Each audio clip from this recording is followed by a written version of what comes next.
Beautiful Monday morning right here on High Impact TV. This is a Breakfast Cafe and I am Vivian Oguche. We're counting down to the end of October, and of course it's the Yuletide season. Gosh, I'm excited. I don't know about you, but we're going to talk more about this too as the show progresses. On that note, I welcome you aboard. I'm not flying this solo. I got my co-pilot looking dazzling right opposite me. Hi, Sarah. Good morning. Vivian, good morning. It's how you constantly compliment me. Most times when I'm preparing for the show, I'm like, okay, Vivian is going to blow my hair. You look absolutely stunning yourself. Thank you. I love the jewelry. It's awesome. Thank you. Yeah. Thank you for joining us on the program today. It's Monday, the 21st day of October 2024. I am Sarah Owusu-Antan, and I bid you welcome. You're in for a fantastic ride. But how was your weekend? Oh, it was awesome, restful. The weather has been good, except for yesterday when it was a little bit hot at some point. It was a little harsh on Saturday as well. Yeah, but it rained also Thursday. Was it Thursday? Or was it Friday? I think it was Thursday. Okay, yeah, but there was no rain during the weekend. Nah, just mild showers here and there. Yeah. Nothing serious. But for me, yeah, the weekend was, it was a mixture of rest and a few activities here and there, mostly house activities, you know. Awesome. Weekend is when you get to attend to things you cannot attend to during the week. Yeah. And just take care of certain things. But above all, it was good. It was good. I thought I was going to do laundry Saturday, but I couldn't. I did laundry Friday after work. That's So good. I was able to sleep in a little longer on Saturday. I think it helped me that way. It works, it works. Right. Yeah. But you know, on the Breakfast Cafe, we have so much in store for you, from our banters and etiquette to newspaper review, to views from the net, to, you know, interesting conversations, trending story, weather forecast, and of course, you can also be a part of the conversation. Phone lines will be open. You can call us and share your thoughts. Let's kick off with our banters and etiquette segment this morning.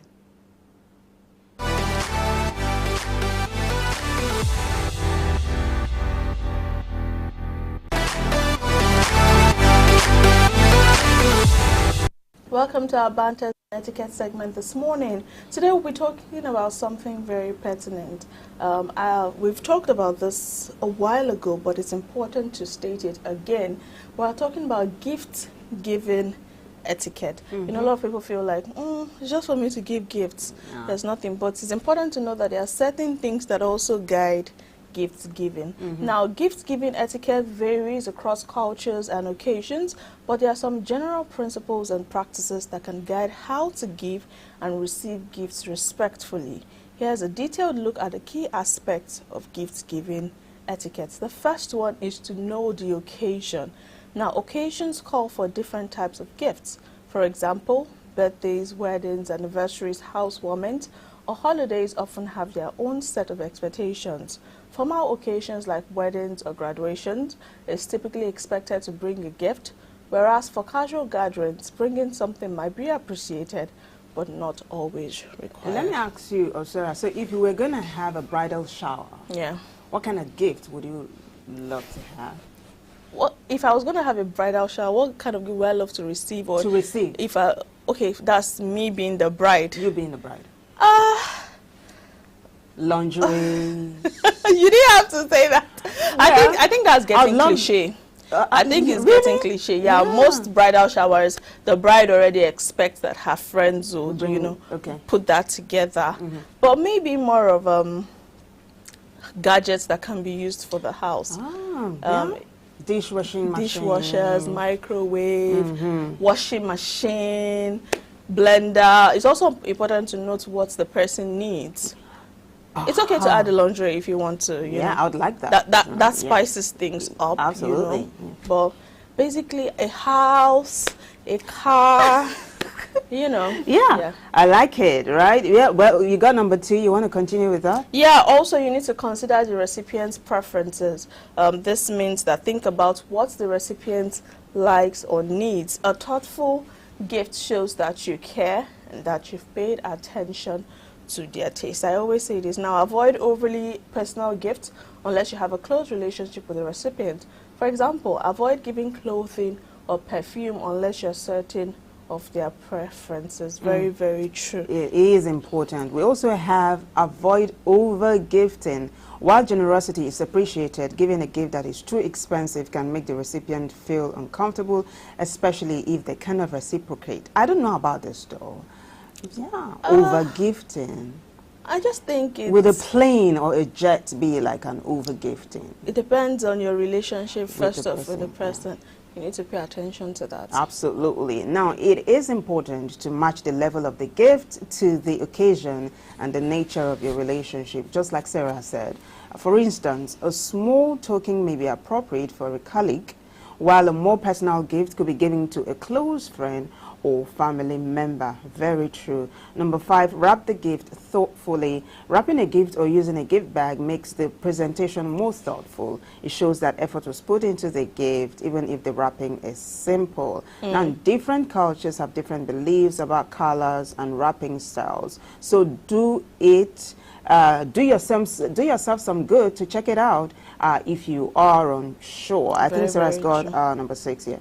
Yeah, another thing to note is including a card or a note. Now, a handwritten note or card can add a personal touch to a gift. It allows you to express your thoughts and wishes, making the gesture more meaningful. Formal occasions like weddings or graduations, it's common to include a card with a congratulatory message. For close family and friends, a heartfelt note can mean a lot. But these days, people don't really... I think we're getting into a phase where people value handwritten notes than cards. A lot of people don't really appreciate cards that much, but a handwritten note usually goes a long way. Another thing to consider is, presenting the gift. Now, when giving a gift in person, present it with a smile and a few words about why you chose it, if appropriate. Very, very true. Your expression while giving the gift is also very important. Yeah. You wouldn't be giving a gift and be frowning. No, jeez. You need to wear a broad smile. And one of the things I preach a lot, when you're giving gifts, when you're going to gift somebody, when I'm going to gift you, I like to take note of what exactly you need. Just like I would love someone to gift me something that I really need.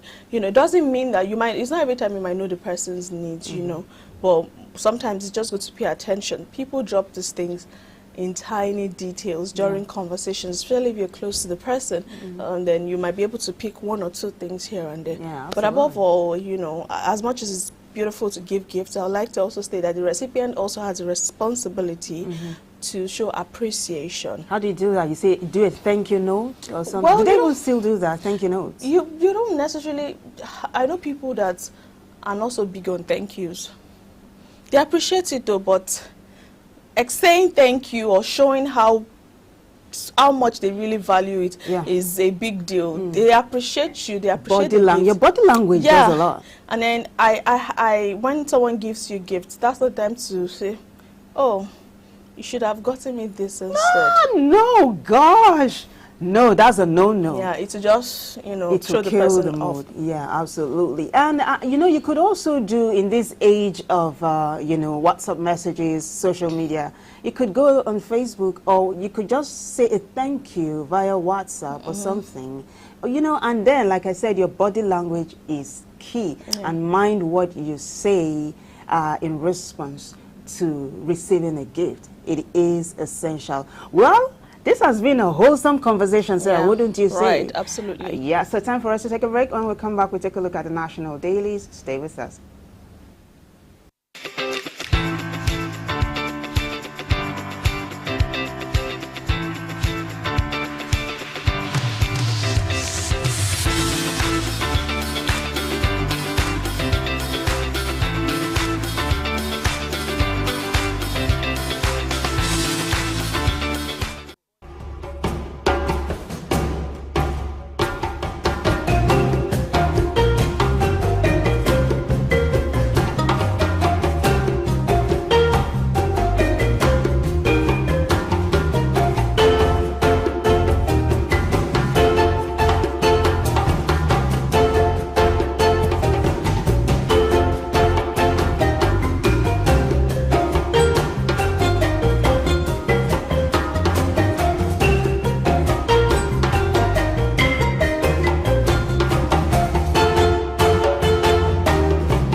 Welcome back to the Breakfast Cafe, and now this is the newspaper review where we take a look at stories on the Punch, the Guardian, the Vanguard, as well as the Daily Trust newspaper. And we have you call in to share your thoughts, and we also have a guest join us in the course of the conversation. To call us 0812-182-0154. You'd like to contribute to any of the stories on the national dailies?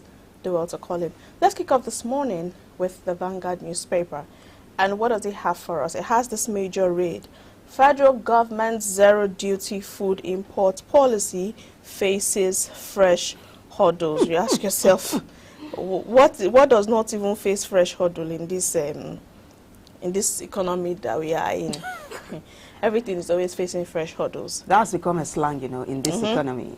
But there are a number of riders to that story. This one says, customs agents hint at confusion among implementation agencies. Inflation, exchange rate defeat policy objectives. That's coming from analysts. Policy not optimal. That's from AfriInvest.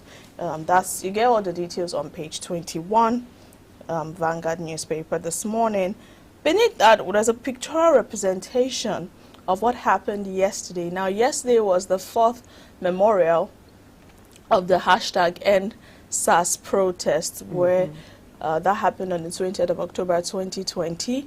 And every year after that, there's been some sort of protest, peaceful demonstration, a parade to, you know, remember the lives that were lost, people that are still in detention, and so many questions have not been answered in regards to that. We know that there was a panel that was set up, some recommendations were set up, and it's been stalled for 4 years now. And yesterday we saw people take to the streets to protest, and we got reports of protesters being tear-gassed. Some were reportedly arrested. However, the PRO of the Lagos Police Force, Benjamin Hundeyin, said they had released the protesters, but we'll get into the details of that. But there's a pictorial representation here where we see #EndSARS protesters arrested in Lagos. This is conversation around protesters and arrest. You know, you mentioned something that is very disturbing. 4 years on, some protesters are still incarcerated. Yeah. It doesn't sound palatable at all. Now, I'm glad that Mr. Benjamin said that allegedly the protesters that were arrested have been released. This is one of the things we're going to be digging into, and we will keep you abreast as our events unfold. Very, very true. But let's move on from that story. Just above the masthead, Moghalu appointed president, African School of Governance. That's on page 8.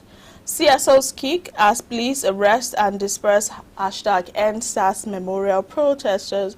You get details on page 6. Gowon at 90. Obi replies critics, says Nigeria needs love and forgiveness to move forward, and we need a better economy. You get all the details on page 8.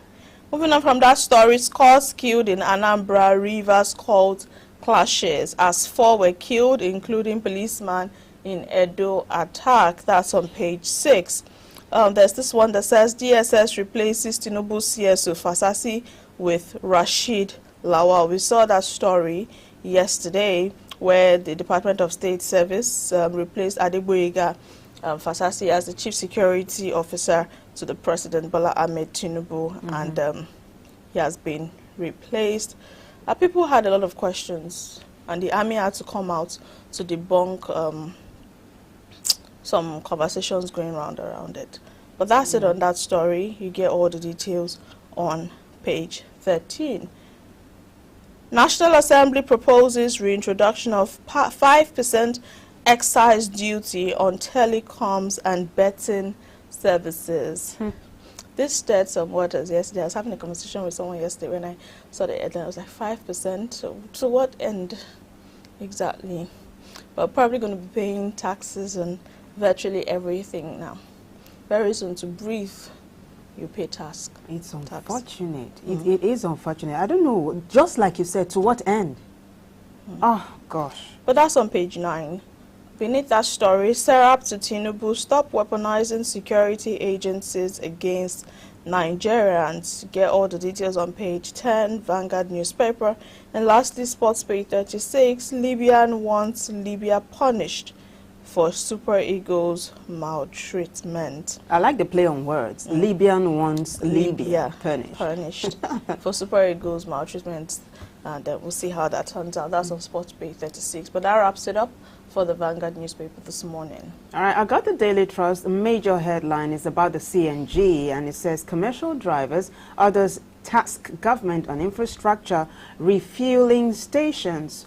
Couple of riders to that story. The first one says commercial drivers are decrying high conversion cost. And then the second rider, petrol filling stations should be made to install gas facilities. This is coming from commercial drivers. Above the middle strip, Lagbaja not dead, says Army. You know, Sarah, just over the weekend there were rumors that the chief of Army staff, Lagbaja, had died. After they retired about 15 generals. Yes. Yeah, I like that. I like that you added that. Yeah. Yeah. But they've debunked it, saying he's alive. Well and alive. Well, we are glad. Well, this other story on the front page of the Daily Trust says, legal battle over electricity tariff hike not over. This is coming from MAN, the Manufacturers Association of Nigeria. And right beside that one, this story, a very unfortunate, 11 killed in Anambra court clash. There's this picture here. I'm sure it's about let's find out what it is. It looks like protesters who were arrested. Yeah, during the EndSARS during the EndSARS protest. Right below that, though, we have that's it. Police arrest and release hashtag EndSARS memorial protesters. Page 45 has got details of that story. We've got 3 more to go. This one here says Jigawa tanker explosions, death toll hits 180. Keeps increasing. It's climbing. Oh my gosh. I hope we get to see an end to this, and our heart goes out to the families of the deceased. Page 5 has details of that story.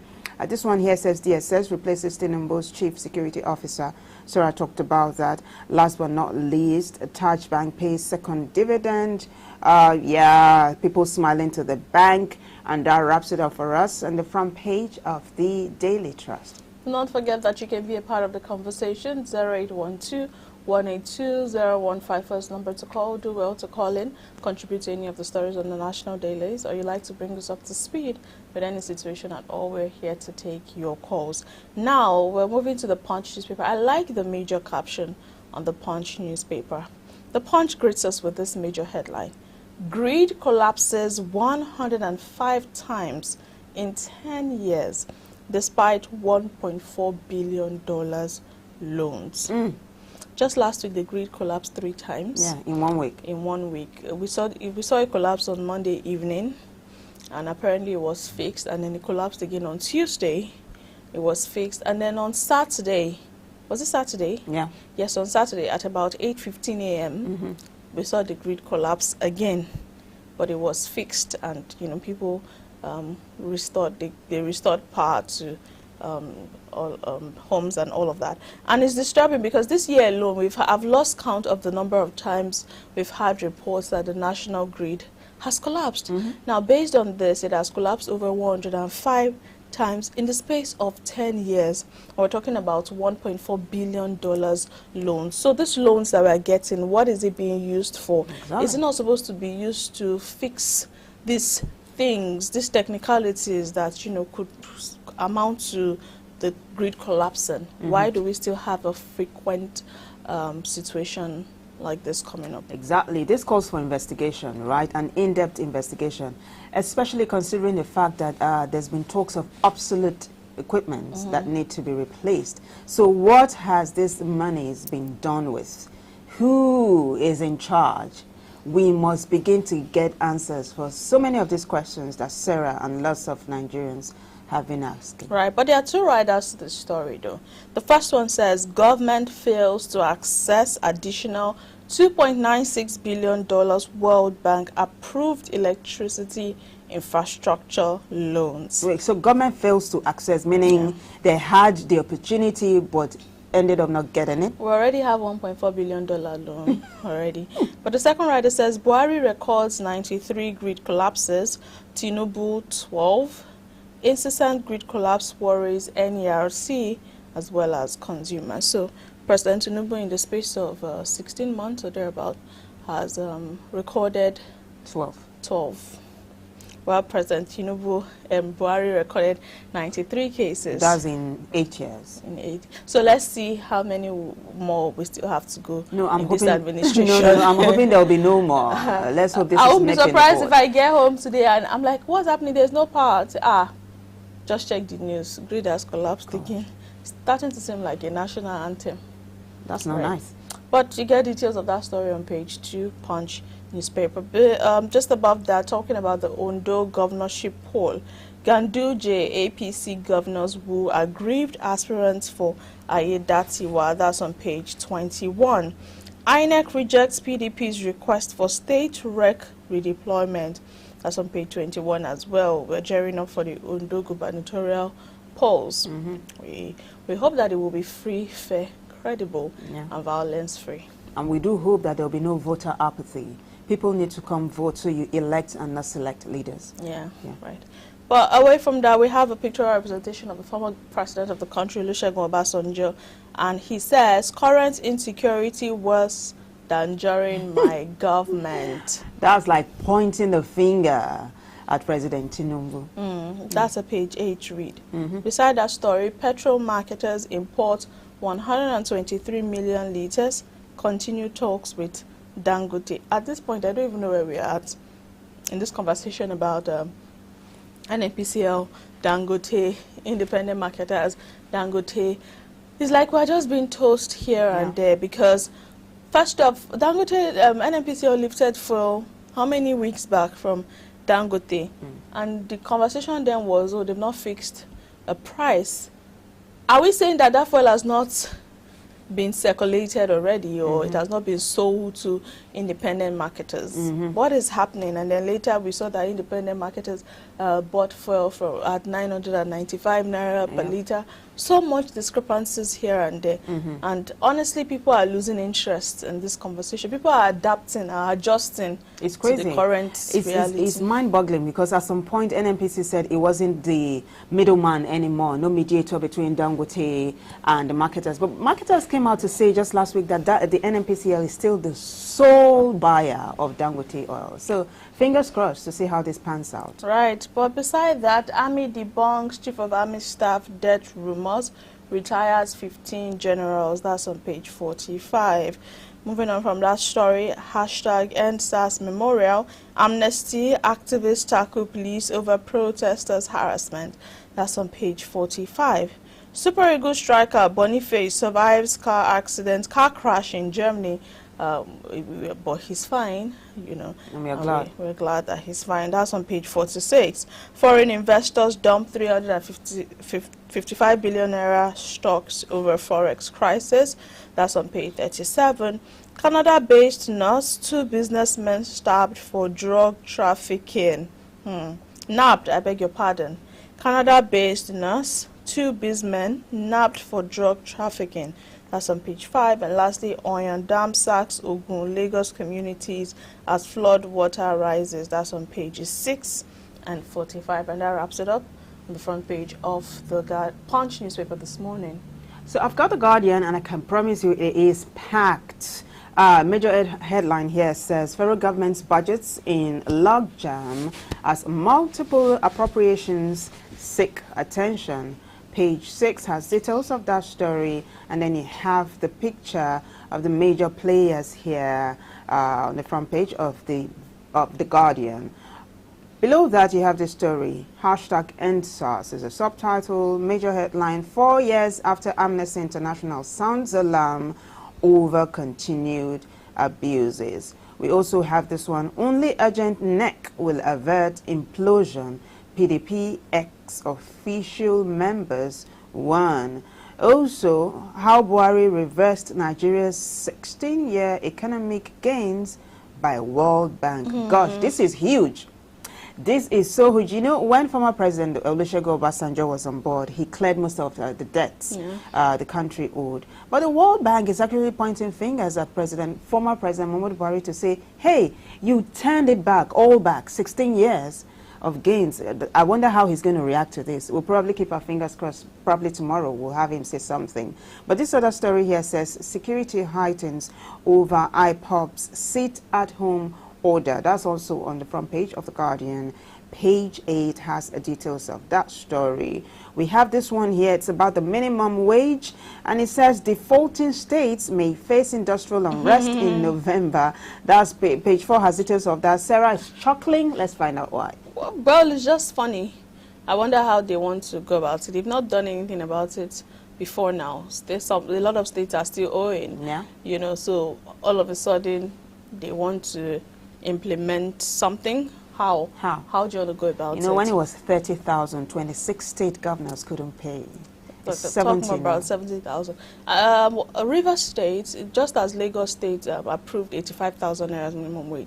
I think on Friday we got the update that Rivers State as well approved, I think it was 80,000 naira that's good. as minimum wage, which is, we might get to see more states. Some more states follow suit. I think Edo has been doing 70 thereabouts. Yeah. It's a good thing. Let's see how this goes. We have something from President Olusegun, former President Olusegun Obasanjo here. He says 20 million out-of-school children, potential Boko Haram recruits. Obasanjo warns. This is a big one. Yes, a big one. Page 9 has details of that story. And we have this one here, last but not least. Move around daytime to understand Nigerians' plight, Uriwa tells Tinubu. I like it. I like it. The president should get off his high horse and walk the walk. Take a look at what Nigerians are going through. I know former Governor Fashola used to do that when he governed Lagos. He would just put on his baseball cap in the evening and just go act around. like a very normal person, like a normal Lagosian, trying to observe things. Yeah. But, well, in my perspective, I don't see the president doing that. You don't? No, I don't. He just might prove you wrong. Maybe he should. Well, that wraps it up for us on the front page of The Guardian, and of course the first part of the newspaper review. We'll take a short break. When we come back, we will promise to bring you a guest analyst. Stay with us.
Welcome back to the newspaper review on the Breakfast Cafe. Vivian and I are still here, and we've taken a look at the stories on the Punch, the Guardian, the Vanguard, as well as the Daily Trust. But joining us this morning to have the conversation on some of the headlines is Adeniyi Fetayo. He is a media analyst. Thank you for joining us today, Adeniyi Fetayo. Yeah, good morning. The pleasure is mine, as always. Thank you. Thank you. I hope you had a restful and beautiful weekend. Yes, yes, yes. All right. Awesome. That's great. Well, let's kick off this morning. There's this yesterday was the 4th year memorial of the hashtag EndSARS situation, and we had protesters gather around Lekki to, protest peacefully, according to reports. And from videos we saw on social media, we saw them some protesters were reportedly arrested, but they were said to have been released. And Amnesty International has, come out to re-emphasize this, that even 4 years after, there's still continued police abuse. We've seen protesters being violated, arrested, harassed. Let's get your perspective on this 4 years after. This did not just start, but let's even pick it up from 2020. Yeah, I condemned the arrest initially. If to go by what you just said, that they've been released, okay. But, Nigerians, they are entitled to peaceful protests as long as there's not disruption of activity of movement of other citizens. It's just a pity that here, once government is not interested in something, it is very difficult for the citizen or individual or the masses to fight for their rights. And also thank God for the international community that is looking at the situation, to lend their voice. If they are doing it peacefully, or just like the way they want to do the October 1st and say, well, we didn't say you should not, protest, but not to destroy maybe the activity or what is going on. Go to this location, end your grievances, and let's see to it. And if you are following the EndSARS report or compensation and all of that, you will see that there's been a kind of mismanagement of funds. Mm-hmm. Not until recently we heard that the Lagos State government actually released funds like about 100 million naira, for those who they were able to record that they felt injured or were killed, to be sorted out, only to know that an individual mismanaged the funds, some did not get it, and all of that. So, that alone can put a government off that if you say you are the organizer or you are the leader, you are immersed in this kind of corrupt activity, it might be another way to cause mayhem or a confrontation between police and everybody. They are hungry. Any provocation might turn to violence. Right. I think, Ifeta, you said something that if they go to the designated locations for the protest and within the confines that the state government or federal government has given them, there might not be any hiccups or what have you. But we've seen cases where these protesters walk within the confines of whatever they give them. Okay, don't exceed the... And we still see that sometimes they are being harassed, they are being tear gassed, picking up protesters, arresting protesters. This is starting to seem like a norm. It doesn't seem like there's any time we hear Nigerians are going out for protest and we will not hear a case of them being harassed or picked up, even when they are within the confines of whatever jurisdiction or what have you. Isn't that a big challenge for us as a nation if we cannot boast of freedom in terms of voicing out our concerns because we might just be picked up? Yeah, it's just a pity that, the people who are the top there to make the law, they don't respect or they don't have regard for the Constitution. If you say there's a freedom of association or gathering or assembly, and I'm trying to do that, you're harassing me and my safety is not guaranteed, then what is the function or primary function of a government to protect life and property? Well, I condemn that. And sometimes some of these policemen, they want to be more Catholic than a pope, because they have sent them message. Sometimes, like somebody said, that common sense is not common.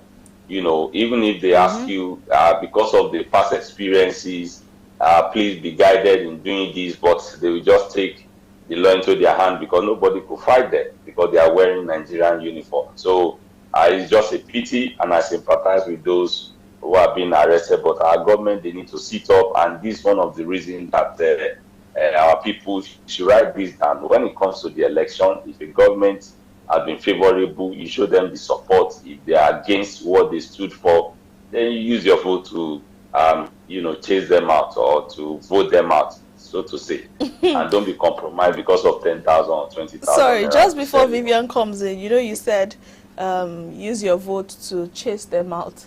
But a lot of youth don't actually believe that their vote counts because of everything that is happening. I'll take a cue from what happened in Edo State, where we had a caller during the election from Benin City. I think you joined us that day, and he was narrating what happened in front of him. And he said that was the last time I was even going to go to the polls. So how do you tell someone that has lost trust in the electoral system, that has seen things like that, okay, your vote counts, you can actually take this person out of power? They said a drop of water makes a mighty ocean. We might not be there now, but slow and steady, wins the race. Here and there, you report, that one report, this one report, and the international community, they are seeing it becoming of too many. There will be a kind of intervention. You understand what I'm saying? But don't say because of one incident out of 100, even if it's 10 out of 100, you want to give up your right. Please exercise your franchise and do your civic responsibility when times come for it. Don't say your vote will not count. That's just my own take on that. All right, Denny, before I draw your attention to this story on the front page of the Vanguard, I'd like to allude to what Sarah said earlier on about protesters, NSAS protesters who were involved in that protest. 4 years on, some of them are still incarcerated. Does that concern you? Yes. If government, if you are saying, yes, something happened, it's very difficult for government to come out to say, we are sorry, you understand? So I think one of the things to start up a peaceful process or to show to people that we are on your side is those people that have been incarcerated, they should come out, unless they, you will remember too that during that protest, a lot of vandalism took place. So if those people were caught in the act, yes, let them face the wrath of law. But those that were not should be released with immediate effect. In fact, they can do that today or that yesterday. That marks the memorial of the NSAS protest. That's fair enough. Let's take a look now at this story on the front page of the Vanguard. Gowon at 90. Obi replies critics, says Nigeria needs love, forgiveness to move forward. Let me give you a little background to that story. So Peter Obi had congratulated the former head of state. However, many of his supporters were not happy with the message, arguing that it is insensitive to the sentiments of average Nigerians who are yet to heal from the torment of the civil war sanctioned during Gowon's regime. You remember the Biafran War? It happened while Gowon was in the helms. What's your take, though? What's your take? No. It's better we make more friends than making enemy. Making enemy will not take us anywhere. Some of these people that are talking about the civil war, some of us or some of them, they were not be born then. Yeah, of course, some of them are not be born and all of that. So you don't inherit a fight that has passed and everyone has moved on. And I love what he said, and that's what you expect of a leader. That, come on, we need love, we need forgiveness. You won't say because while you are eating, you mistakenly bite your tongue, and because of that, I'm not going to continue to eat. You understand what I'm saying? So there will be once in a while we step on our toes. If person who have been injured and complain, and the other person say, I'm sorry for what had happened. I did all this in bringing, because the one who spoke yesterday, that all what he did was to unite Nigeria. Not that I purposely said, let's fight these people. It's just like what is happening now. Boko Haram, they want to create their own caliphate. You can't have a state within a state. You understand what I'm saying? So it's a good one for Peter Obi to say that we need love, we need friendship, and let's move on. Civil war has passed on. And it's only people who witness it that can tell you the havoc that he has raked them and what he left them behind with. So let's move on. We need love, we need friendship. We need to make more friends, build more bridges than burning them. Right. Thank you for that. Talking about building more bridges, we need to actually take note of that. It is very key. But let's take you to a conversation around electricity. I don't know if you're in Nigeria at the moment, but But last I'm in week, Abuja. right, you're in Abuja. Last week we had the grid collapse, the national grid collapse 3 times. And the Punch newspaper has a headline this morning that says, let me quickly get it out. It says that in the space of 10 years, the national grid has collapsed about 105 times, despite $1.4 billion loans. Now, a conversation came up, and we saw this headline as well, that Nigeria supplies 24-hour electricity to Togo and Benin Republic. However, we don't even enjoy 24-hour electricity. For a country like ours that has experienced the grid collapse 3 times in a week, and the Minister of Power in person of Chief Adebayo Adelabu, we've not gotten any update or any statement from him. And people are saying at this time heads should have been rolling, questions should have been asked. Adelabu is not supposed to just be silent when we supply 24 hours to neighboring countries, but we don't have that. And the frequency of the grid collapse combined with the loans we've taken for it, it's just a whole lot to take in. Let's get your perspective on this. Yeah, first and foremost, we have the GENCO, the agency in charge of generating electricity, and we have the agency in charge of transmitting, transmission that's of the electricity. And sometimes I want us to be realistic. You can't combine even Togo and Benin Republic put together. They are not up to 3 states in Nigeria. So we have the numbers. It's just like you have 20 eggs and you sold 2 to a neighboring country and they share it, they'll be okay. But then the remaining 18, and you are saying that about 2,000 people to share it. Any glitches will cause a kind of rancor and misunderstanding and all of that.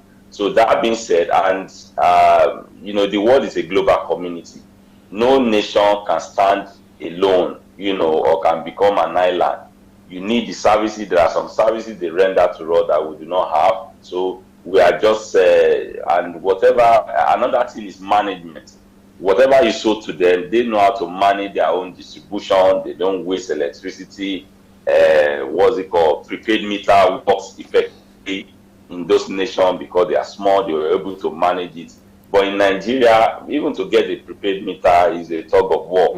You understand what I'm saying? So, and now you have, like they said, we can generate 10,000 megawatts, but we don't have transmission capacity to take those 10,000 megawatts and transmit it. So the light or the whatever they generated is just lying down fallow. It's not like battery. You continue to charge it, you are not making use of it. It will get to a point, it will explode or be corrosive. It won't be useful and all of that. So those are the things that is happening. I think they should work more on transmitting those electricity that are being generated and increase the capacity. You can't just stay static. This thing has been happening, becoming, every now and then grid collapse because of this, because of that. I think they should be proactive. And of course, the minister, I expected him to have said something about it, at least carry Nigerians along to know what actually happened. Because if you are saying silent, people can assume anything, and we are beginning to lose the trust of the citizen. I thought in the last 1 year, he's been doing a good job, but this last week, is different from Balabu. He has not I'm glad you talked about, and a very important issue. You said generation is not a problem, transmission is. Now, one of the things analysts have also talked about is the total overhaul of the equipments. They are obsolete. They need to be changed. But let me quickly draw your attention to this story, though, on the front page of The Guardian. The World Bank is saying that former President Muhammadu Buhari reversed Nigeria's 16-year economic gains. Remember, just last week, the World Bank was defending President Tinubu and saying that if he reverses his economic reforms, Nigerians will suffer. What do you see the World Bank doing here? Are they pointing fingers at Buhari in order to justify whatever Tinubu is doing? Let me not put words in your mouth. What do you think? Yes, it's part, one way or the other. Tinubu happened to be, he operated in financial sector. He has friends and all of that. And come to think of it, IMF or whatever, World Bank, whatever policy they are doing is something that will favor them and the Westerner. That's not. number one. And I'm sure you will remember, even if we are not here then, we read in the history, we were told in school, Nigeria had a homegrown economy.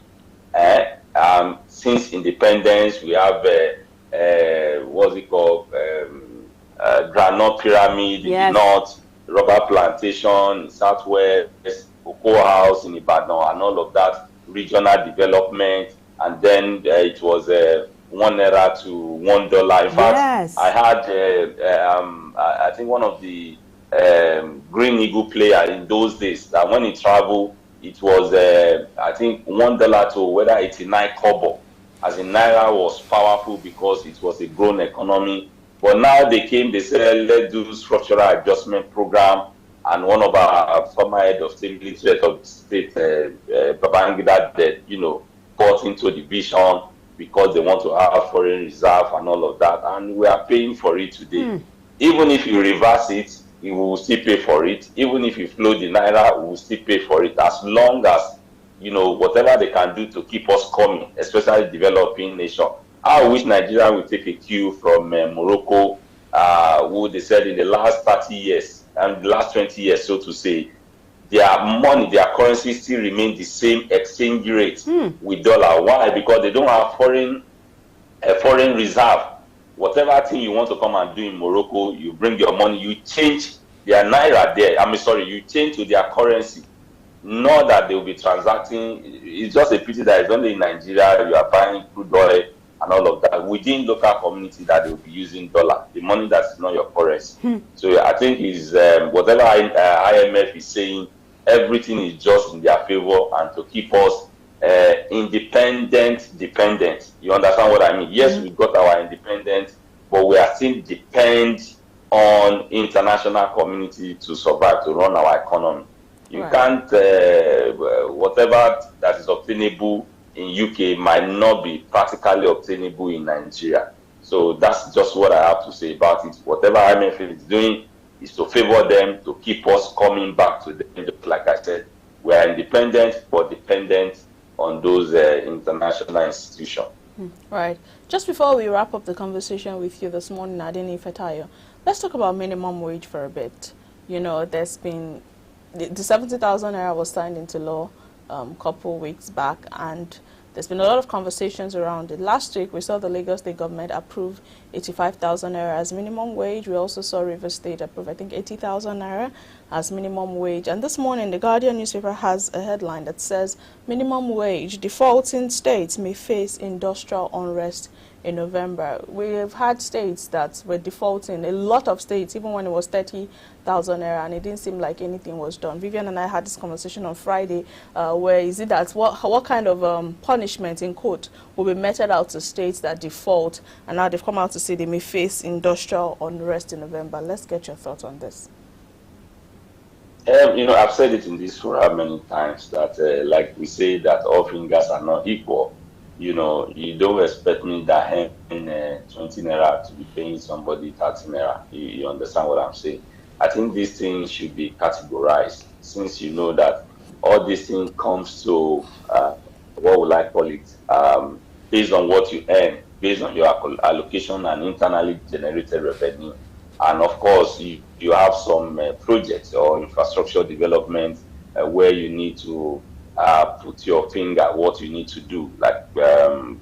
So all those things come to priority. But what I want the government, even if you cannot afford 70,000 or so, to say, be transparent, be giving monthly updates. This is what we generated. This is what we got from the federal government.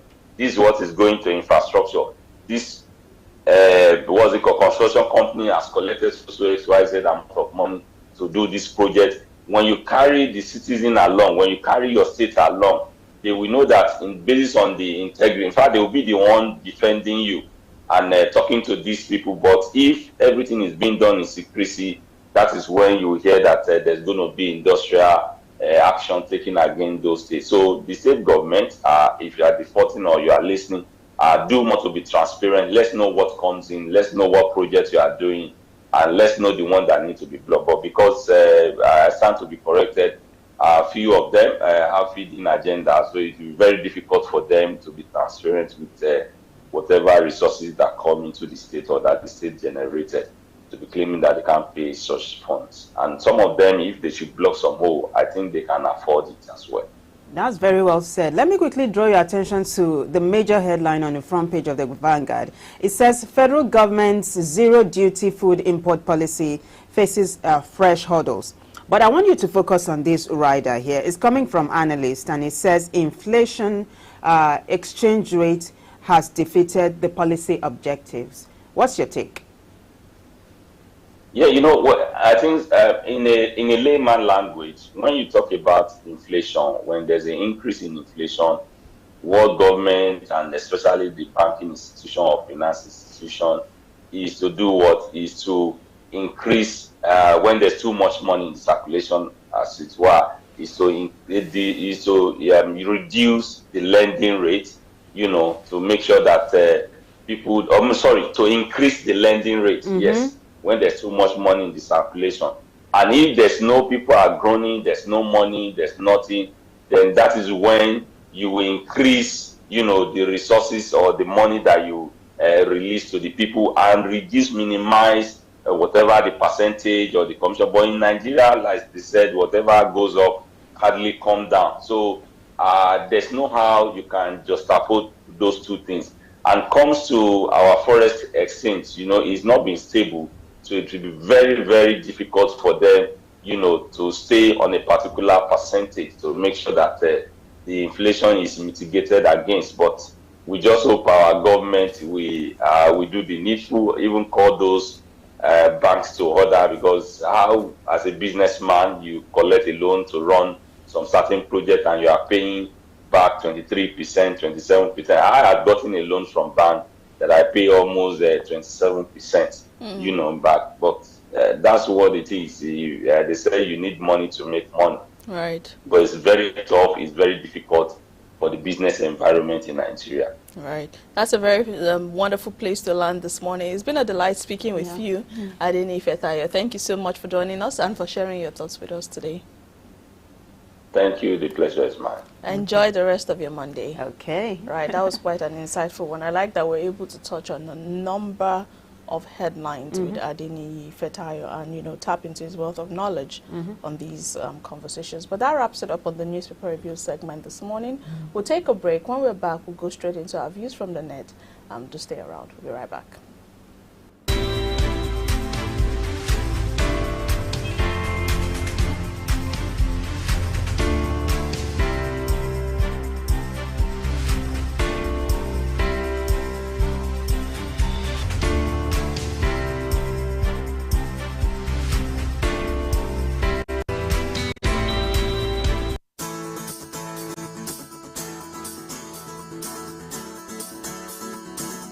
Harangue, harangue, harangue.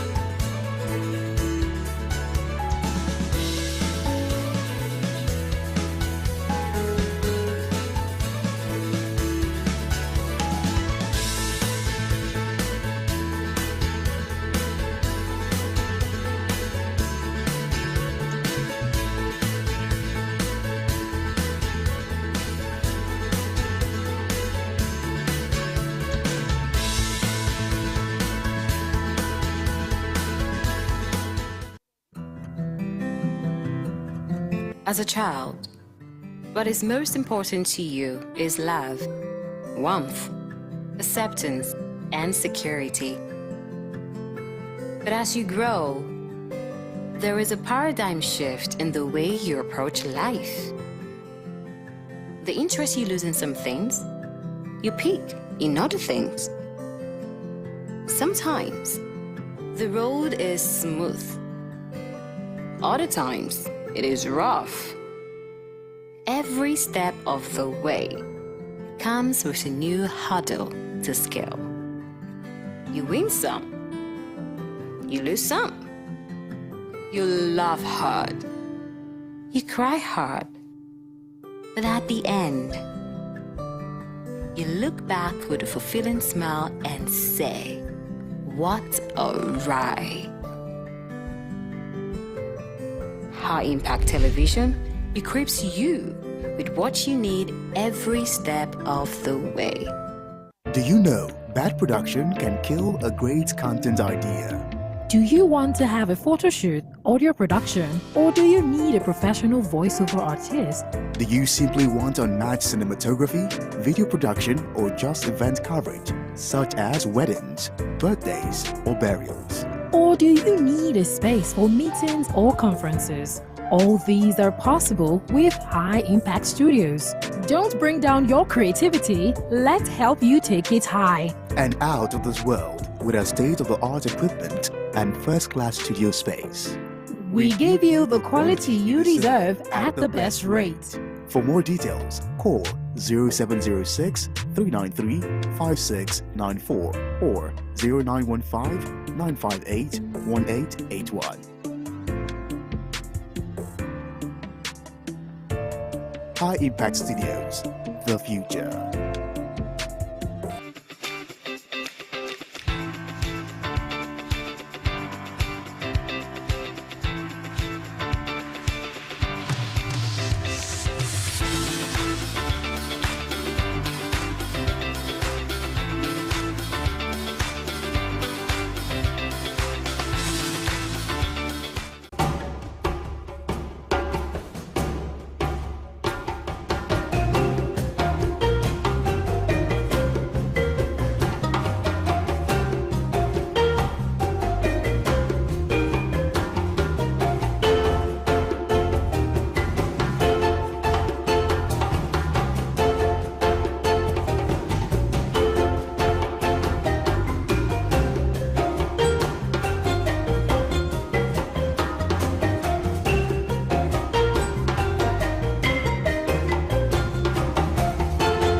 Well, if you just joined us, it's the Breakfast Cafe right here on High Impact TV. Sarah and I, Vivian, are in the house. And this segment is very interactive. We get to put a question online, and then you get to send us your contribution. So this was what we asked, right? Share your thoughts. Everything in the store is free, and you have 30 minutes to shop. What 3 things are you picking? Gosh, this is a trick question. It is. I think we should have, the producer should have specified what kind of store. Exactly. I think that would have helped us. Yeah. Guide. A big store, a supermarket, do they sell gadgets there? Is it foodstuffs? Is it clothing items? Is it household items? Yeah. We need to understand. That way we'll be able to know what we are going to pick. But I don't know. I saw the question and I didn't really give it so much thoughts that way, right? But you can be a part of the conversation. 0812-182-0154 is the number to call. You want to give us the comment, or you want to tell us the 3 things you pick? I've not quite made up my mind about it, but I'll continue to think on it though. But let's see. Ask me again. But we've got lots of interesting contributions here. I'll go with this one. Is the first one. It says, I'll go to the electronics section and pick out the following: a new phone, a new laptop, a reliable power supply. Sarah, do you want to help me finish that particular one? Yeah, this one says a reliable power supply panel, solar panel and battery to power them at all times. Okay. Why pick perishables when I can pick tools that will buy me the store? Thank you, Timothy. Thank you for your thoughts. Timothy is saying, why should he pick things that would perish when he can actually pick things that you know, would help him, Yeah. that would buy him the store. But let's move on to the next comment. Let's take Mrs. K from Ogun State. And Mrs. K says, in this present economy, if I'm given the opportunity to shop for free, I will go for a bag of rice, a tin of vegetable oil, and provisions. So Mrs. K would rather go for food items, especially in this economy. It is very important. And it's the Yuletide, yeah? Christmas is approaching, so I can understand why Mrs. K is going to go for food items. But we'll continue with more of the comments. What's next? Can we have it on the screen? Who's up next now? Yes, Let's this see. is Ayo. Ayo from Ibadan. All right. Ayo from Ibadan says, rise, rise, rise. Are you kidding me? Rise all the way. Even government knows the importance of rice on this or in this season. That's on every single problem in Nigeria. Government will give rice. So who am I not to fight to have rice in abundance, at least within 30 minutes? I can move 6 bags of 5 kg rice. That is a problem of 2 to 3 years solved, even with the trade, even with trade by barter, meaning I can give 1 to 2 bags to trade for other goods or other food items I don't have. To get them, like I said, 2 to 3 years problem solved without stress in life. This is Ayo from Ibadan, and he ends with my dear Nigerians. Well, thank you, Ayo. Right, Ayo reminds me of the federal government, which, you know, for every little challenge, Yeah, rice. rice. He mentioned it. Right. But let's move on to the next comment. Let's take Damilola from Lagos. Damilola says, 3 bags of rice, 3 bags of semo, wheat, etc., 3 gallons of oil, everything else will follow. People are really going for, you know, things that can fill up their stomach, and this is because of the hardship in the economy. I remember when the question was dropped and Olumide dropped this comment, and our producer was like, why go for that so you can actually take the documents of the store? What? The document? Why? So that gives you access. That you're now, you know, that's wild. When I saw it, I just laughed, because that's like the height of it. You're not picking anything from the store. You're taking the documents of the store. What does that mean? You're trying to take ownership of the store. Oh! So why should I pick 3 things when I can become the owner of the store? But who even thinks like this? Our producer. It's fantastic. Well, let's continue with more of these comments now. Sarah just did Damilola. Damilola from Lagos. Yeah, so I've got Chinedu from Surulere, and Chinedu says, first thing is the biggest bag of rice I can find, because it's rice. Who doesn't eat rice in this country? Second, a generator, because National Grid is epileptic. Third, a giant air conditioner, so I can be cooling off like a big man when the heat comes. Chinedu from Surulere. Chinedu thought it out. Few questions though. You take a generator. Getting fuel is a big deal now. And then you get a a giant air conditioner.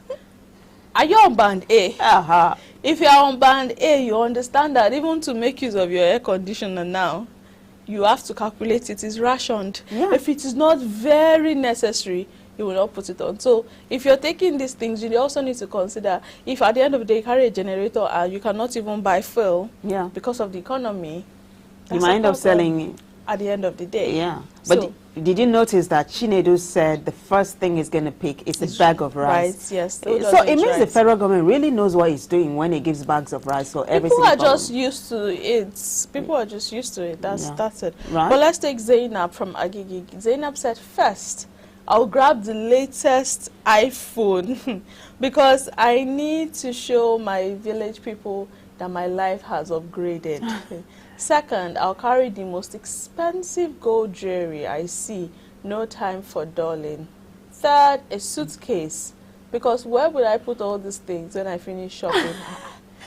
Zainab, we're talking about that. You said an iPhone, jewelry. You don't need a You don't need a suitcase. suitcase. Why don't you use the third your third slot to pick something else. An Yeah. iPhone and jewelry can just enter your bag or something. Yeah. I think Zainab has other plans for that suitcase, Amazing. not to take the things she took from the shopping. Well, let's find out what Femi from Ibadan is saying. Femi says, I'll pick a refrigerator to keep my drinks cold.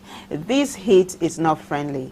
Next, I'll collect a flat screen TV because I can't be watching football on a small screen again. Lastly, I'll grab the store manager so he can carry the items to my car. Wow. Femi from Ibadan. Wow. That is weird. Just wow. Yeah. Just wow. People have 30 minutes. And I'm seeing this comment and I'm like, what is happening? But do well to let us know. 0812-182-0154 is the number to call. If you had the opportunity, 30 minutes to pick. Everything in the store is free. And you have 30 minutes. What are the 3 things you'll be picking? Let us know. You took Femi, so we're going to take Blessing from Worry. Blessing says, first, I'll collect a deep freezer. No more warm drinks for me. Next, I'll carry a sound system so I can scatter the whole neighborhood with good music. Lastly, I'll grab the cashier's machine. Maybe it will help me collect more free items. The cashier's machine, that's a different, Totally different. tone there, I must say. Hey, you know, this is interesting. Blessing from Worry, thank you for your comment. But the second item, she said, I will carry a sound system so I can scatter the whole neighborhood. I wouldn't want to be Blessing's neighbor, I'm telling you, if she wants to scatter the neighborhood. But let's move on here. Tunde from Lekki says, first, I'll take all the perfume in the store. Nobody should tell me I have body odor again. Oh my gosh. You told that you have body odor. Oh, Tunde. And then he said, secondly, I'll carry the finest designer shoes because these my slippers have suffered. Oh my gosh. Thirdly, I'll grab a bicycle to avoid Lagos traffic so I can so that I can be walking freely. Tunde from Lekki. Thank you, Tunde. I can't wrap my head around Tunde's comments. Like, it's weird. Yeah, it's putting me in a kind of space, and it's just very hilarious. Yeah. So people will not say I have body odor Again. So then, you know, you can just buy a perfume oil or body spray or a roll-on. Just it doesn't have to be so expensive. You can just buy something very small and take care of yourself. Small and affordable. But then he also said that he will get the finest designer shoes. Because you know why? It's a qualification for me. He said because his slippers have suffered. So at the end of the day, when you are now wearing the designer shoes every day, it will suffer like your slippers. It will suffer and become worse than the slippers, and you'll be back to square one. Then the third one, a bicycle. Yeah, because of Lagos traffic. Yeah. If you can ride it long distance, why not? I don't have a fantastic memory of bicycles. The first time I rode a bicycle, my life flashed in front of me. So I didn't have a bicycle. I didn't own one. Wow. So I had a neighbor, we're friends. They had a bicycle. So I used to go there, you know, to go ride bicycle when my mom is out and all of that. So this particular day, I wanted to quickly go before my mom comes back from the market, because once she comes back, work has started. So I rushed down there. I was in primary school. I rushed down there, and it wasn't my turn. So we're a lot. We used to take turns to ride the bicycle. Yeah. So I rushed down there. It wasn't my turn, but I was insisting that they should just allow me, you know, go, because my mom will soon be back. I need to go back home. Yeah. I wouldn't want my mom to come back and I'm not home. Yeah. And they said, you know what, okay, just take your turn. Yeah. And the excitement was a lot that I was driving out of the compound. I wasn't paying attention to the fact that a car was, you know, coming. I can never forget. And the next thing I heard was BAM! That was all. Oh my and God, I saw Sarah. that. Yeah, I saw that I was under apparently a part of the bicycle had hooked the car. It happened so fast, and I was under the car, and the car was reversing. And then by the time the car stopped, they all said they thought, okay, Sarah is gone. Sarah is gone. And you know, funny enough, I came out by myself. The woman said she thought it was a dog that she hit and blah, blah, blah, all of that. And I came out, I had bruises, my knee, my elbow. And I kept saying, I'm fine, don't worry, I just want to go home. Because I didn't want my mom to come back, and I'm not home. And then by the time I got home, I now felt, you know this injury where your skin has peeled off? But let me hold my thoughts there. Let's quickly take Michael from Abuja. Thank you for calling, Michael. Good morning. Good morning. Thank you for calling. Yeah, I want to contribute to what you are discussing. I would say if I had the opportunity, I would I would pick a solar panel and the battery to power my house because I can no longer depend on the national grid. I like that. That's number one, too. Even like that, I don't like. Okay, what's the second thing you pick, Michael? All right. Are you there, Michael? Yes, I can hear you. What's the second thing you will pick? I will pick gen. Anything that has to do with light is what I will pick. You pick the solar panel, you pick the generator, and what else? What's the third thing? Because I want to be self-dependent when it comes to light. I don't want to depend on Nigerian national grid anymore. Right. So what's the third thing you will pick after the generator? Hello? Hello, we can hear you. What is the third thing you will pick after the generator, Michael? I said the first thing I will pick a solar panel, I will pick the battery, I will pick gen. Oh, you are calculating the battery separately. All right, thank you. Thank you, Michael. Thank you, Michael. Anything that has to do with power supply. Thank you, Michael. That's a very good one there, I must say. Yeah. So that Michael knows that he has consistent power supply. But you also need to factor in getting fuel for the generator. You know, that's also something. So I was sharing a story. Yes, please. That very, I don't know, horrific story. Yeah, it was. Now it's funny. Looking back at it, it's funny. I didn't go to school for a whole term. It was that serious. You know that injury where you first see the white part of your skin. There's no blood yet. And then after a while, I couldn't work. I got home. They took me home. I still felt like I was okay. But few minutes after that, I felt like my whole body was on fire. I couldn't go to school for a whole term. It was that serious. And the woman kept coming to check in on me. It was a big deal. So since that day... you have a phobia for bicycles. I don't ride bicycles. I don't ride bicycles. That was my last time of riding a bicycle. It's not something I want to do. It's not like anything will happen to me. I just have that memory stuck in my head, and I'm like, no, I'm not going to do this. Yes, I'm not going to do this again. Do you hear what the producer said? said? Yes, she said PTSD. And then one day someone asked me, okay, won't you buy a bicycle for your kids? I said, I don't know. Yeah. I can't answer that question. The fact that I'm traumatized about it doesn't mean that I have to pass it on to my kids and what have you. But I'm not doing bicycles. Gosh. Do you know you've left me speechless? I don't even know what to say to you. I'm not doing bicycles. But I like the fact that you're smiling now, talking about it. Yeah, I can smile about it now. Then I could not smile about it. I said I missed school for a term. You know, in primary school we had 3 terms. I missed the whole term. We thought, okay, it was going to heal off very fast. I couldn't work. I was limping. Gosh, it was a big deal. I'm glad you're here. Yeah. But talking about bicycles, though, we don't see too many people in Nigeria riding, or Lagos, let's say Lagos. We don't see too many people riding bicycles. As a means of transportation. As a means of transportation. Yeah. The only person I see most of the time... Okay, I'll come back to that. Abraham, thank you for calling. Where's Abraham calling? Lagos. From Lagos. Please go ahead with your contribution. Hello? Abraham, good morning. Go ahead, please. Yeah, good morning. How are you? Very well. How are you? I'm fine. All right, go ahead. I'm going to pick a bag of rice. There's something in the land too. Okay. And I'll pick Semo, and then I'll pick a generator. Wow.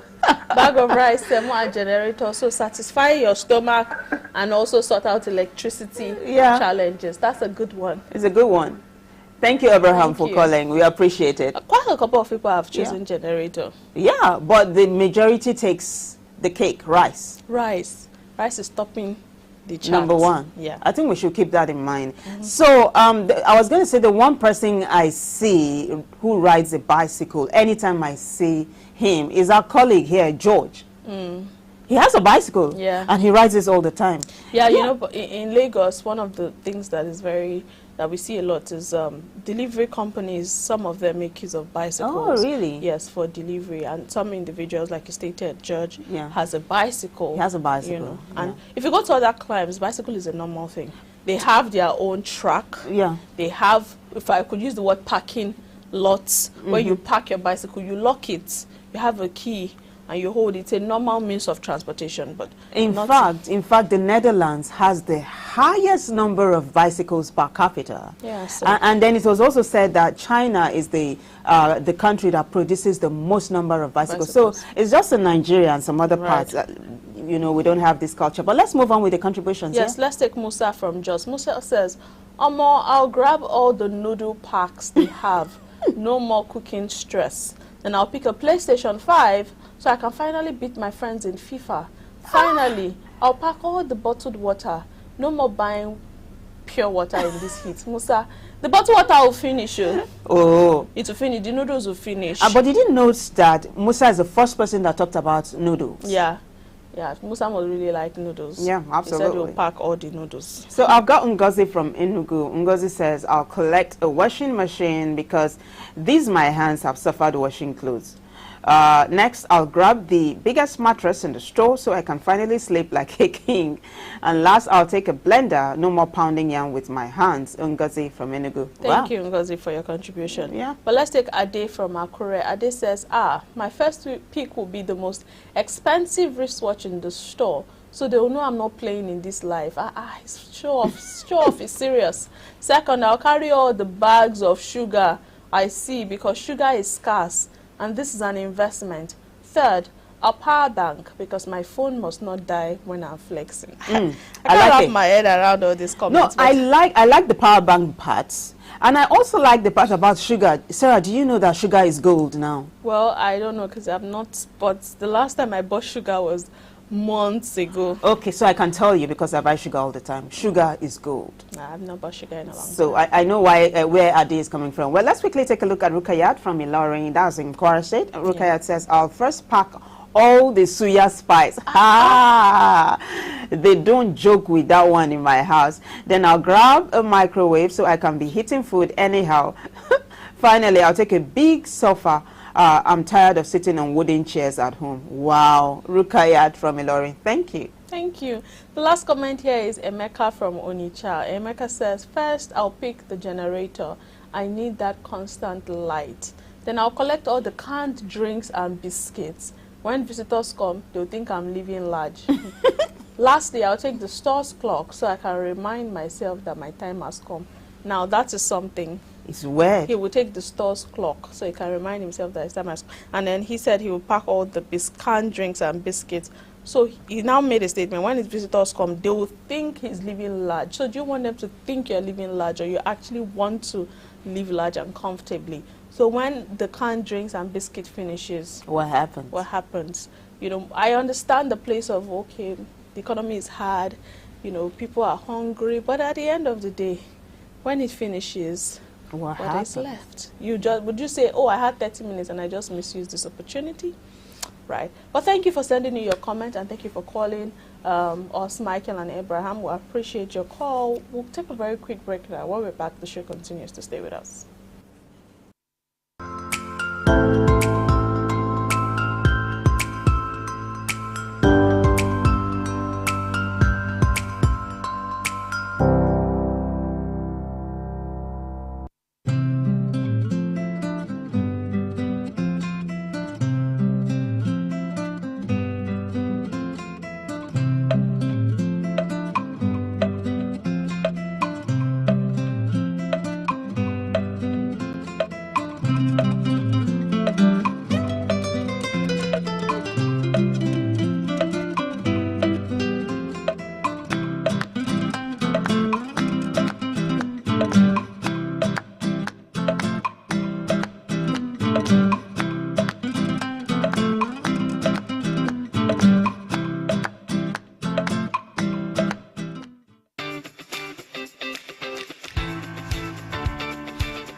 Well, it's the Breakfast Cafe right here on High Impact TV. My girl Sarah and myself Vivian in the house, and always a pleasure to have you on board, guys. So this segment is where we're going to talk about topical issues, and today we take a look at the role of LCDA in enhancing security and community policing. In a short while, we will be joined by a guest analyst. In the meantime, though, let me give you a little background to our topic today. Local council development areas, LCDAs, play a critical role in enhancing security and community policing across rural areas in Nigeria, acting as a vital link between local communities and the border security apparatus.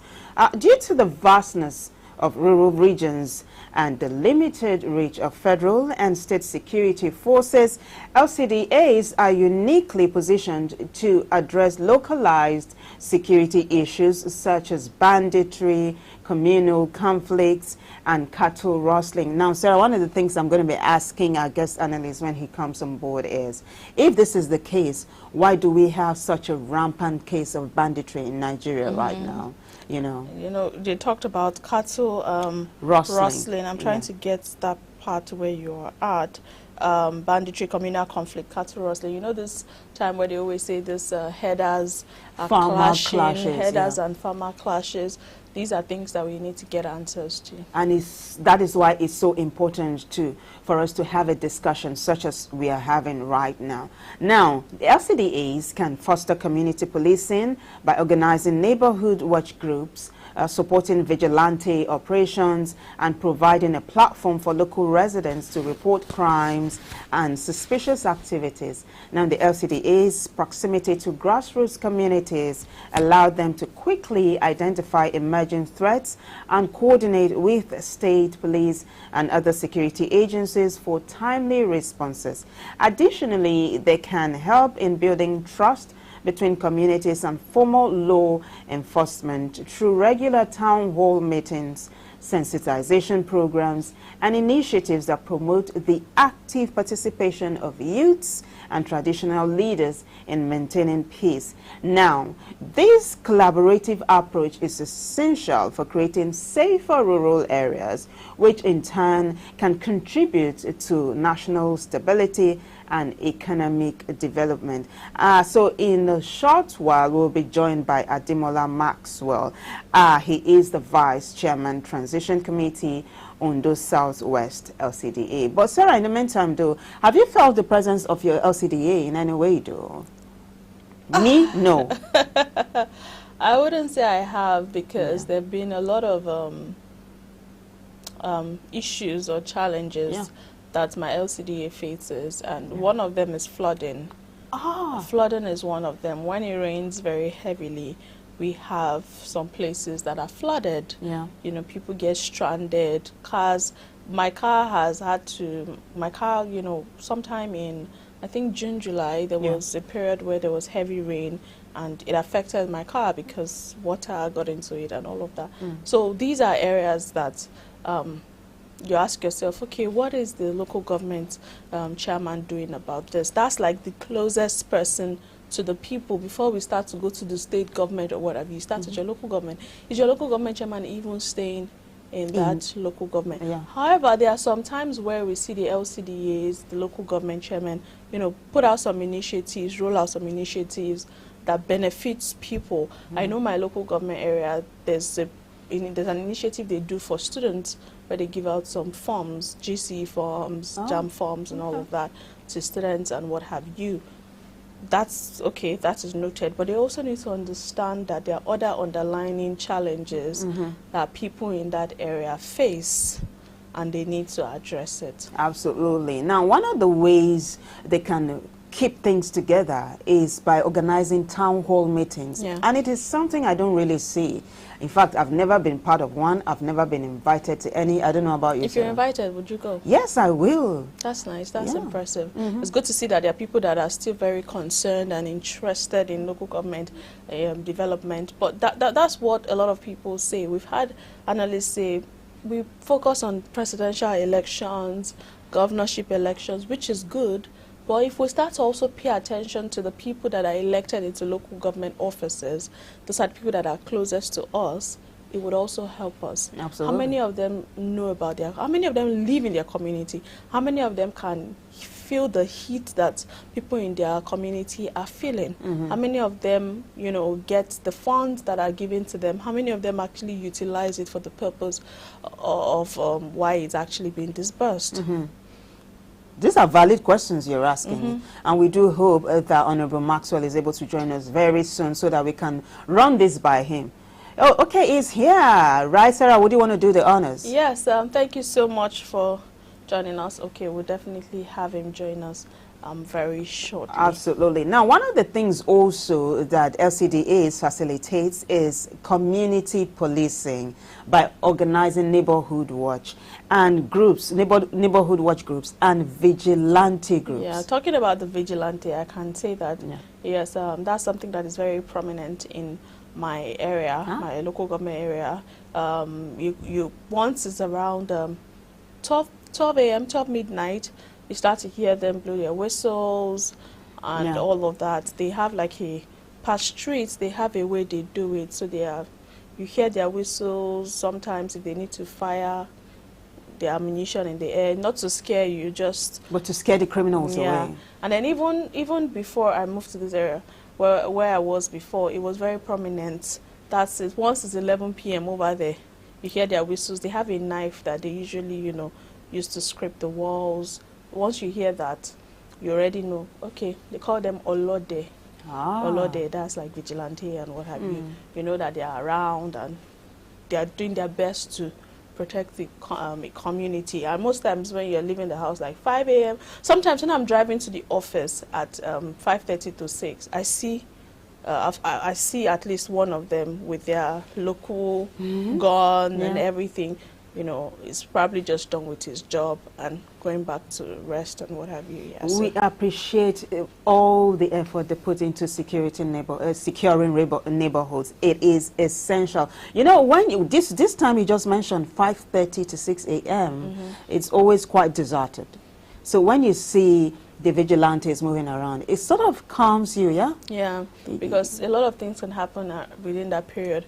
People get attacked or what have you within that period. But we have Adelosoye Ademola Maxwell with us now. Thank you so much for joining us. It's our pleasure to have you. Are you there? Yeah, good morning. Good morning. Can you hear me? Yes, thank you so much for joining us. Yeah, you're welcome.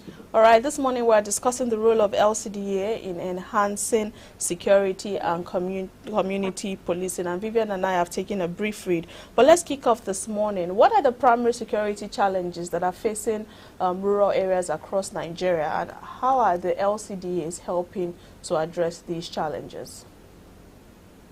Yeah, good morning. The main challenges right now that is facing the rural areas, is the insecurity in the farms. And when I mean insecurity in the farms now, it's not about the usual narrative that it's out there about Fulani X-Man. No, that's not it. What has happened that in the last 1 year, the fortune of the farmers have improved greatly. At least the price of cocoa, the price of food items, price of other cash crops and food crops have gone up astronomically, making the business of farming a bit more lucrative. In fact, the price of cocoa in the international market has tripled, if not quadrupled. Right now, a ton of cocoa is about 12, 13, 14 million naira thereabout. In fact, at a point, it rose to 15. So that has prompted insecurity in the farms. So as it stands now, a lot of farmers are not totally safe in their farms. Some of them are being attacked. You know, what we have now is that we have a situation where people wake up in the morning and realize that their farms have been attacked overnight. We have a situation where it will be raining and you expect farmers to go back home, and before you know it, the farmers are under attack. You understand? So because of the improvement in the economy, they are not being targeted by armed robbers. So that's the challenge that we are facing now in the rural communities. All right, so I'm glad that you started off on this note. So I just like to put that out there, you know, because when we talk of farmers insecurity, the only thing that is out there is farmers leaders clash. No, this is not about farmers leaders clash. The fortune of the farmers have improved greatly. So not making them target for bad people. Okay. So how can LCDAs improve collaboration between local vigilante groups and state police forces to enhance security coverage of these farms and the farmers and, of course, other members of the community? Well, I think security is local, security is effective locally. I was narrating the story of what I've observed recently, and from what I understood, we have put up emotion, the entire community is together on this, and we have realized that these people who are running this operation are not necessarily, in fact, they are not from our immediate environment. So we are working closely with the Amotekun, with the police, with civil defense, and the local vigilantes to secure the farmers. Then also we're also sensitizing them, saying that now we advise people not to go to their farms alone. So if you want to go to farms, so probably you go in groups. So that way you will not be susceptible, or you will not be vulnerable. So like I said, security is local, and so is community policing. And those of us who are members of the community, we understand better. Do you work closely with the police? Does the vigilante group, neighborhood watch groups, and the police, is there synergy between these departments? There is a security meeting every month. Okay. Yeah, there are so many meetings you do in the local government. There is park meetings for revenue. There is all developmental meetings. There is all sorts of meetings. But there's also security meeting. The chief security officer of the local government is the chairman. So we meet with the vigilante group. We meet with the chiefs, the police, in our case, yes, Amotekun, police, vigilante group, and civil defense. Right. Okay. We need at our own level. We don't really even. I don't think. And yes, DSS. Okay. Right. DSS. That's fantastic. But we're talking about an all-inclusive system right now. I know that a lot of people hold dear their religious rulers, traditional rulers, people at the helm of authorities. When they say something, they listen to them or they follow them. I didn't get that. Can you hear me? Yes. I said I know a lot of people hold their religious leaders, their traditional leaders, influencers very dear to their hearts, and whatever they say, most times they follow it. So what role do traditional leaders and local influencers play in supporting LCDA's community policing efforts, and how can this be further leveraged upon? Well, we can't, every Wednesday we do hold meetings with community leaders, and that entails the religious leaders, the opinion leaders, the heads of the different civil societies, the artisans group. These guys are very influential in the community, so we don't do anything without them. So they are part of that security structure of the local government, of the local council. So that's so we work with them, and so far so good, has been very effective, except from the few isolated cases here and there, which I know that we're on top of and will be solved very soon. Okay, let me take you back to the vigilante groups, right? You remember how some years ago in the East, we heard how some vigilante groups, I don't want to call their name, how they overstepped boundaries and they began to act like they were above the law. So how do you ensure that these groups operate within legal boundaries? No, see, we are not a lawless society. In our own case, the vigilante groups are brought in to assist. The primary responsibility of maintaining law and order is mainly with the Nigerian police. So everybody understand their duty and their rules. But basically what they do is, yes, if the vigilante group probably for sure make an arrest, they hand over to the police. Mm-hmm. That's it. So so everything here ends on the table of the Nigerian police force. So in our case, we don't have vigilante group of overstepping or everybody overstepping. They are, even Amotekun is a creation of the law. And so is civil defense. So everybody knows their role. But like I said, security is everybody's business. Even the citizen can make an arrest, but does not mean that people should take the laws into their hands or overstep their bounds. Okay, that's a good one. One of the issues we have most times is slow response. For example, a situation happens in a particular local government, and before we get the police or security forces to get there, a lot of issues would have happened. So in what ways can LCDA support the federal and state government in addressing the problem of slow response times in rural areas due to the lack of adequate resources? Yeah, I think first and foremost, LCDAs were created to take governors closer to the people. You know, so whatever is happening at the federal, state, local government level, the LCDAs to make it better and fast track. So what we did, for instance, you know, is to allow a creation of base, like giving the security outfit operational base. Fine, we have police already in all the local government, but you know, we have to ensure that we give LCDs security defense an operating base, give Amotekun an operating base, then encourage the VGN. So what we do is once we create an operating base, so their call time will be faster. So you don't have to go if something is happening around the locality, they will easily get there. So what we have done is to give them an operating base that is closer to the people, and going by our terrain, we'll continue to create more bases. So at least those bases will be manned by security personnel. So if there is need for response, making their response time faster. Okay. All right. Did you get that? Yes, we got you clearly. Just before we go, let's quickly take you up on this question.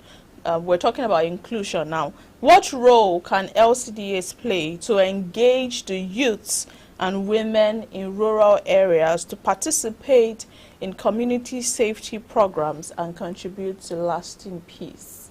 Well, you know, part of our group is part of our mandate is to create initiatives that prevent crime. You know, crime is not just in the act alone. Before people will take to crime, there are a lot of thinking and a lot of planning and a lot of orientation going on. So what we're trying to do is we're trying to orientate the people, you know, the younger people, on the dangers of drug abuse, the dangers of looking around and not being engaged. So what we do is we sensitize the people, we try to engage them. So, and we want a participatory government. Like I said, every Wednesday we hold the community meeting where the youths, the traditional rulers, and everybody comes to the council secretariat and we engage them. So by this means now, so when they are part of what we are doing, then they are naturally going to go with the flow. So, but when they are isolated and we do things alone and they don't know about it, that's where they feel like alienated. But in our case, it's not the case, and I encourage everybody to do so. You know, we need to meet with the people regularly, meet with the stakeholders regularly, carry the youths along, carry the mosque along, carry the market women along, and whatever government policy is doing, and that way it will be more effective. But more importantly, the idea of the local council is to take governance close to the people. So whatever is going up from Abuja should be replicated down to the local level. And I believe it is more effective when it's replicated at the local level. So that's what we have done, and that's what I will encourage everybody, every leader at the local level should also get involved. All right. And use the same template. All right. Talking about inclusion, you include your people, and that has helped you so much. Thank you so much for joining us this morning, Adelosoye Ademola Maxwell. It's been a delight having this conversation with you. Thank you. All right. Thank you so much. Enjoy the rest of your day. Right, we just had a conversation on the topic, the role of LCDA in enhancing security and community policing. And from what Maxwell stated, for his own local government, they have what would I call it, a town hall meeting every Wednesday where they bring youths, stakeholders, women, traditional rulers, and that way they are including the people in their plans, their policies, so they don't feel excluded. I think that's a good strategy. In fact, he said that this has paid off a lot, and he's advocating that this kind of success story is replicated across board, both at the state level and at the federal level. Very true. Yeah. But as said on this segment, we hope you learned one or two things, and like I'll say, maybe three things, you know, in this regard. We'll take a break. We'll be back with our trending story for the day.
Unjust. Police are fighting for you. You are going to arrest you. On the answers, let it all get by a group of policemen under the leadership of the Commissioner of Police in Lagos. I'm right now speaking to you. Look at me. From a black Maria. I am beaten and my phones are seizing. My glasses. I will be robbed. Their phones have been taken by the police. It was struck away from the handguns of a police officer without any provocation.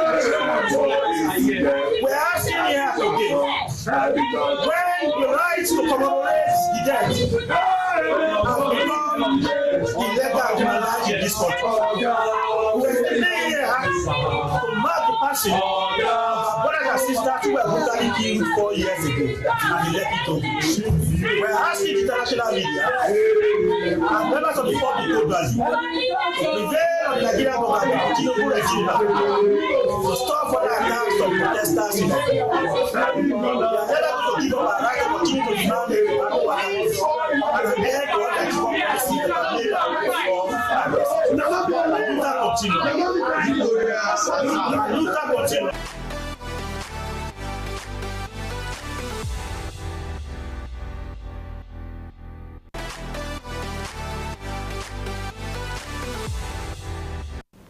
You know, I wanted to come back smiling, but I don't see any reason why I should do that after watching that video, you know, of the situation of things that happened yesterday at the 4th memorial of the #EndSARS protest. And we spoke about it earlier when the show started, but now we could see people that were live there, and a number of disturbing things were said. They said they were beaten, their phones seized, they were robbed.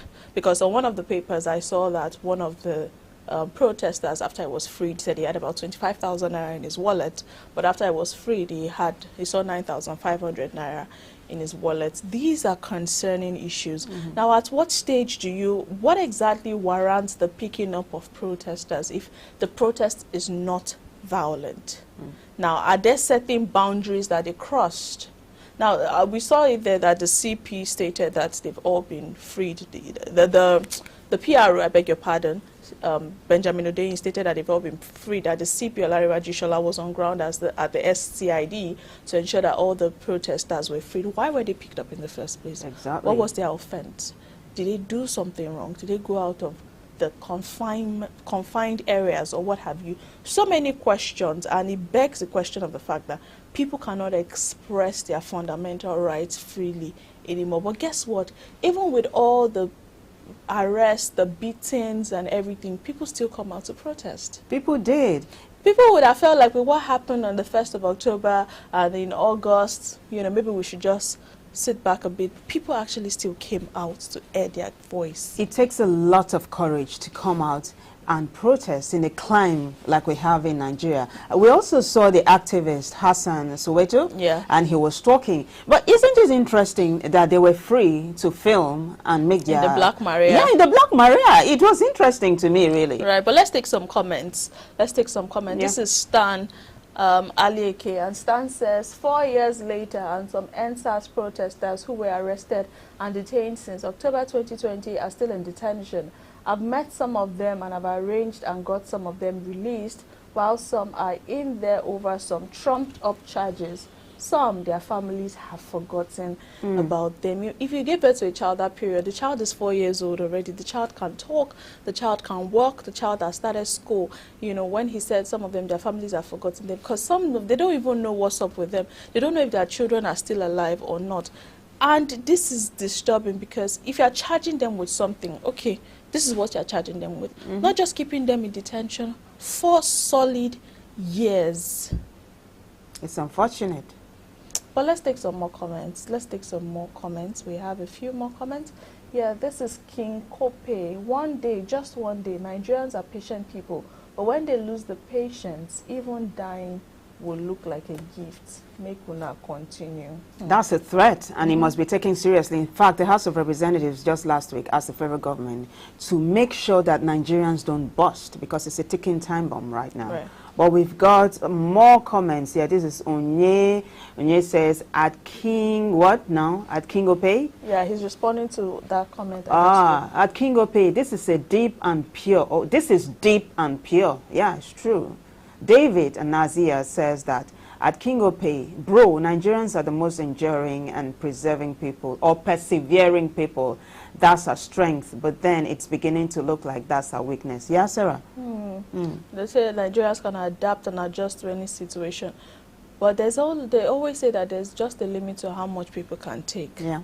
To get to a point, people just lose it. But more comment here. This one says, the question is, why una arrest them? That's it. On what ground? What was their offense? If you freed them eventually, what was their offense that you had to pick them up in the first place? Why were they tear gas? Why were they bundled into a Black Maria in the first place? This another person is asking the same question. Why una first arrest them? This one says, proof of their release and why arrest them in the first place? Everybody's asking the same question. Hey, Best Stitches says, Nigeria just be like prisoners. And Steve 1W27 says, why must you arrest protesters in the first instance? When did protesting become a crime in Nigeria? That's a billion-dollar question. We need to know since when protesting became a sort of offense. Because it is not an offense. Yeah. It's peaceful protest. Peaceful protest is a constitutional right of a Nigerian to peacefully protest. And the police is supposed to protect the protester. Absolutely. Yeah. Right. But that's it on our trending segment for this morning. Let's give you weather forecast for the day.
Now it looks like Abuja, Katsina and Kano have similar weather forecasts today, partly clear and partly sunny. So you guys go out and have fun, and that is the size of our show today. A big thanks to everyone that contributed to making the show a success, but a bigger thanks to you for watching and calling in. You made it. You made it awesome for us today, and we say thank you so much. I am Vivian Oguche. Until I come your way again, have a fantastic day ahead. And remember to follow us across all of our social media platforms at High Impact TV and High Impact Studios. You want to stick around tomorrow 7 a.m. to 9 a.m. for another bumper edition. I am Sarah Owusu-Ansah. Have yourself a lovely Monday. Bye-bye.